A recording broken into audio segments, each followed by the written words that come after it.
السلام عليكم ورحمة الله وبركاته.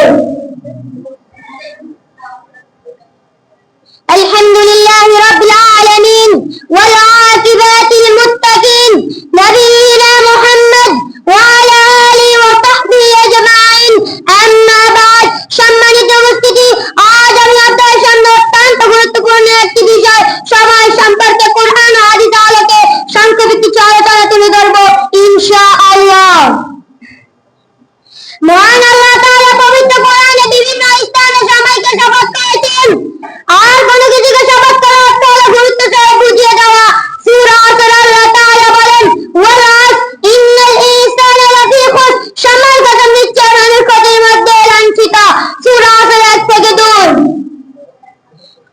এই ছোট একটি সূরা আল্লাহ তাআলা আমাদেরকে সতর্ক করেছেন সময় চলে যাচ্ছে, যারা সময়কে সঠিক ব্যবহার করে না তারা চরম ক্ষতিগ্রস্ত, আর সময় একবার চলে গেলে আর কখনো ফিরে আসা সম্ভব নয়। আমাদের প্রিয় নবী হযরত মুহাম্মদ সাল্লাল্লাহু আলাইহি ওয়াসাল্লাম সময়কে গুরুত্ব দেওয়ার জন্য আমাদেরকে অনেক নসিহত করেছেন। একটি হাদিসে এসেছে ইগতানিম খামসান ক্বাবলা খামসান ওয়া সাদারাকা আমারিকা ওয়া সাহহাতাকা সাকালিকা গিনাকা ক্বাবলা ফাকরিকা। রাসূল সাল্লাল্লাহু আলাইহি ওয়াসাল্লাম পাঁচটি অবস্থান ও পাঁচটি বিষয়কে গুরুত্ব দিয়ে বলছেন। 1. অবসর আগে যুবককে, 2.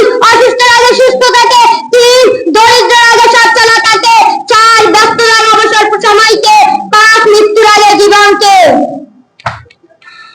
আমরা দুনিয়াতে সময়কে কিভাবে ব্যয় করি তা পূর্ণ হিসাব দিতে হবে কিয়ামতের দিন। একটি হাদিস আছে লা তানজুল আবিদ ইয়াউমাল কিয়ামাতি হাত্তা ইয়াসআলুনা মান ফিহি।